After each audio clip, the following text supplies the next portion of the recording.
Hello friend, in this video lecture we discuss about convolution, definition of convolution and some example on convolution. Okay, see the convolution of two integral function f and g, both are the function of x, is denoted by f convolute with g into x is defined by f star g, otherwise we can say f convolute with g defined on x is equal to 1 upon under root 2 pi minus infinity to plus infinity f of x minus zeta g of zeta with respect to zeta integration, and it should be a xg's. Now here 1 upon under root 2 pi, you can consider it or exclude it. It's depend on you. It's choice of matter. 1 upon under root 2. Okay, let us take the example on convolution. Find the convolution of find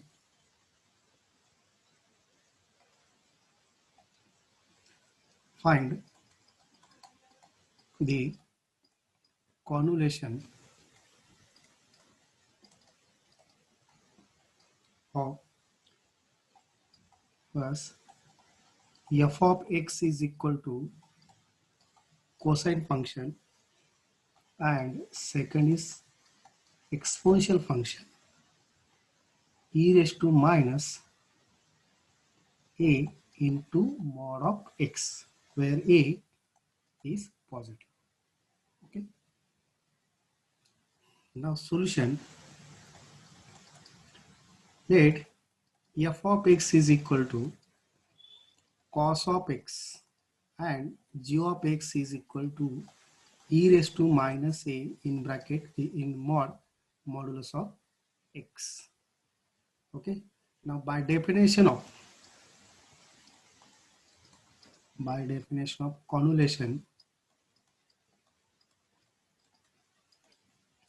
f convolute with g into x is 1 upon under root 2 pi minus infinity to plus infinity. You can consider, otherwise ignore it. F of x minus zeta g of zeta with respect to zeta integration, say equation number 1.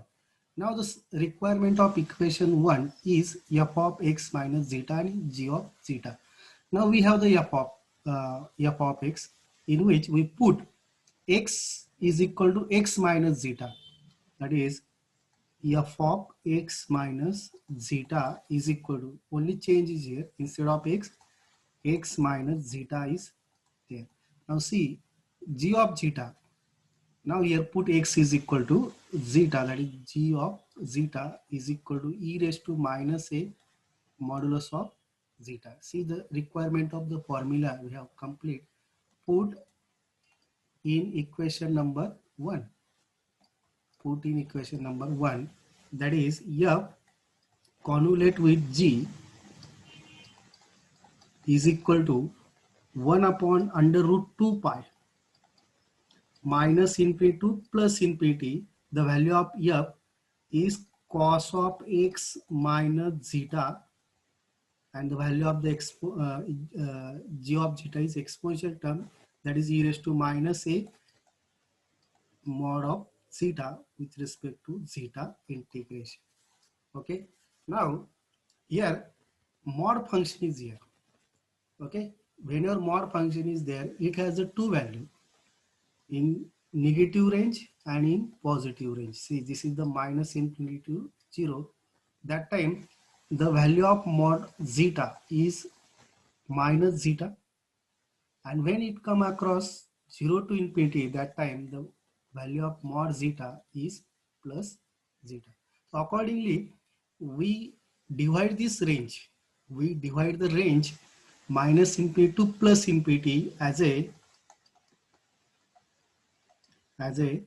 minus infinity to 0, minus infinity to 0 cos of x minus zeta e raised to minus a.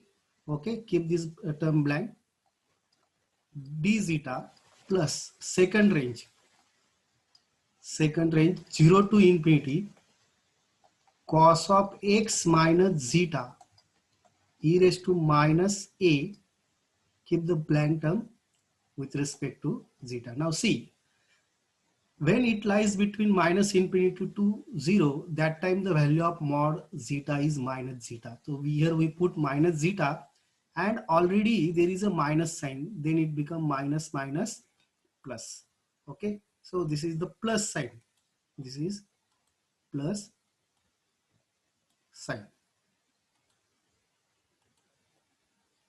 Okay. Now, when we come across in positive range 0 to infinity, that time the value of mod zeta is plus zeta. So here we write plus zeta. Okay. Now see, we have the two integral. See, it would be a good idea if we convert this negative range in terms of positive. By using substitution, we put zeta is equal to minus t. Yeah, take any variable. Okay. When we multiply this range minus infinity to 0 by minus sign, then we get the positive range. See, next step in in first term, put zeta is equal to minus t. Then what we get? D zeta is equal to minus dt. Now I am considering only first term. Suppose say term is I1 is equal to now here. Now the previous limit. See, these are the limit of the zeta, and we transfer zeta to the t. That's why the new limit for the t. First of all, we find the limit when zeta is equal to minus infinity, lower limit. Then here minus sign, then we get when zeta is minus infinity, then we get t is equal to plus infinity. And upper limit zeta is equal to 0, then t also 0. So we get here plus infinity to 0 f of cos of x minus minus, here minus zeta na, so x plus t, the value of d zeta is minus dt. Okay, now see the limit here minus infinity to 0. So we can convert in terms of 0 to infinity, minus time 0 to infinity. See, we have already minus sign here. So it can be written as 0 to infinity cos of x plus t dt. Okay, so infinity to 0 is nothing but the minus time 0 to infinity. And now again consider t is equal to zeta. Now see, f convolute with g. F convolute with g is equal to 1 upon under root 2 pi in bracket 0 to infinity cos of x plus t. But instead of t, we consider again zeta. And that is x plus zeta with respect to, just wait. See, some term we write a raised to zeta, e raised to a zeta. We missing this term, e raised to a zeta. So here we miss one term, that is it become e raised to minus t, e raised to minus a t. Now it can be written as, just wait.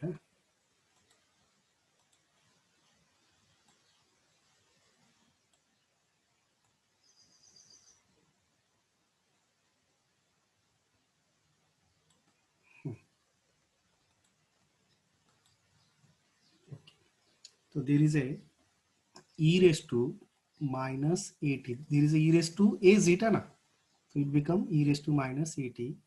Now e raised to minus at with respect to t integration here minus dt. Okay.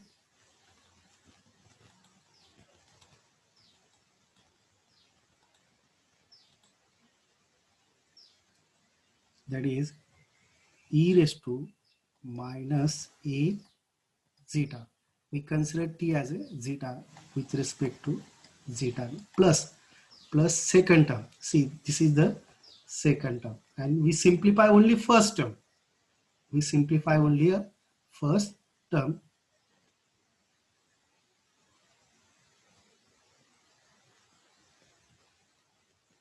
That is 0 to infinity cos of x minus zeta. This is the second term, e raised to minus a zeta with respect to zeta integration. Now square bracket is complete. Now see, here cos a plus b and here cos a minus b. We know that cos of a plus b is cos of a cos of b minus sine of a sine of b, and similarly cos of a minus b it can be written as cos a cos b plus sine a sine b. See, the limit is same, 0 to infinity 0 to infinity, so it can be written as single time.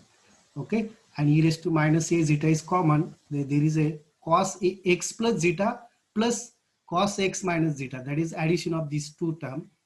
Okay, then minus sign and plus sign, it will be a cancel, then we get 2 times cos of a into cos of b, where a is x and zeta is equal to b, so it can be written as 2 times, this is the 2 times, that is 2 upon under root 2 pi 0 to infinity cos of x into cos of zeta e raised to minus a zeta with respect to zeta integration. Now this is the integration with respect to zeta. Cos x is constant term, it can be written as 2 cos of x under root divided by under root 2 pi 0 to infinity e raised to minus a zeta cos of zeta with respect to zeta integration. Now we know the formula. We know that integration e raised to ax cos of bx with respect to x integration is e raised to ax divided by a square plus b square, a cos of bx plus b sine of bx. Now compare this result with the standard formula, then we get a is equal to minus a and b is equal to 1. See the coefficient of x, here b, because with respect to x integration in formula. Now here with respect to zeta integration, the coefficient of zeta in cosine is b, so b is 1, and in exponential function the coefficient of x is 1, that is the coefficient of zeta is minus a. Now applying the formula, we get, now we can simplify this. This is 2 raised to 1 and 2 minus 1 by 2, so it can be written as under root 2 upon pi cos of x. Now apply the formula, e raised to minus a zeta divided by minus a square is plus a square plus 1 in bracket minus a cos of zeta plus 1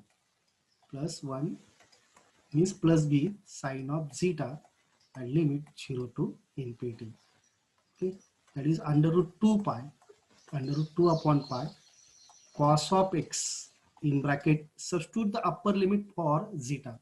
When we substitute upper limit, then e raised to minus infinity, we put zeta equal to infinity, already minus sign is there, so e raised to minus infinity is 0, upper limit is 0, minus lower limit put zeta is equal to 0, e raised to 0 is equal to 1, that is 1 upon a square plus 1 in bracket cos 0.